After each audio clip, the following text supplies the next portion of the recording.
Hi, home cooks! Today I'm in the kitchen making a fresh and flavorful Greek chickpea salad. This salad is colorful, crunchy, and full of Mediterranean charm.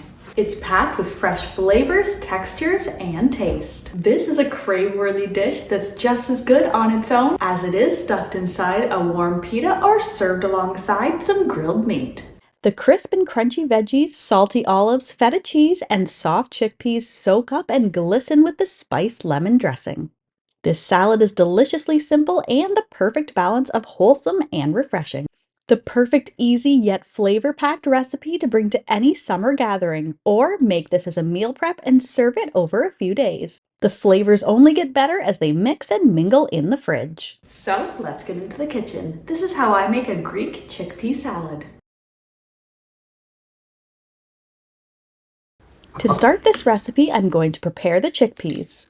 You can prepare your own dried chickpeas, but to make this really quick and easy, I'm going to use 2 cans of chickpeas, or garbanzo beans. These are all ready to go. All you need to do is rinse and drain them really well. I'm just going to let them finish draining in the colander while I get on with chopping the veggies. I'm going to chop 1 cucumber into bite-sized pieces. I'm using an English cucumber here, but if you're using a variety with a thicker skin, make sure to peel it first. I like cutting mine just a little bit smaller than bite-size because it helps to get all of the ingredients in one bite.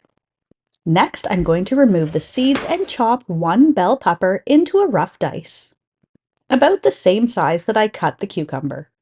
I'm using a red bell pepper here, but any color of bell pepper will work. Now I'm going to cut some cherry tomatoes into quarters and add them to the bowl with the rest of the chopped salad. I'm adding in about a half a cup of chopped sun-dried tomatoes. These are just some dried cherry tomatoes that came out of the garden last year. Now we're not using lettuce in this salad. I'm instead going to add in some fresh herbs, which is really going to add so much flavor to the salad. I have about a quarter cup of fresh basil, and I'm just going to remove the leaves, pile them up, and roll them together. Then finely slice them, turn them the other way, and finely slice them again. Sprinkle this on top of the salad, and I'm going to do the same thing with about the same amount of fresh parsley. And now for the salad dressing. This is going to be super simple, but pack a lot of bright, sunny flavors. I'm going to squeeze the juice from 1 lemon. I like to make sure I get every last drop of the lemon juice, and this is the best way that I've found to do it. And I'm just going to pass the juice through a strainer to remove the seeds. Now to the lemon juice, I'm going to add in 3 tablespoons of olive oil, 1 teaspoon of cumin for that strong, earthy flavor, 1 teaspoon of paprika, which will add a mild, sweet, and smoky flavor. Then season it with about a half a teaspoon of salt and a quarter teaspoon of pepper. You can give this a little whisk in a small bowl or shake it all together like I'm doing here. Now I'm going to pour this over the salad, toss it together until the veggies are coated and glistening.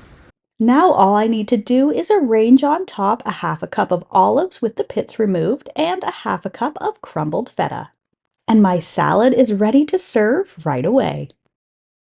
Since there's no lettuce in this salad, it's perfect to make ahead of time. The flavors develop and taste even better after a night of sitting in the fridge.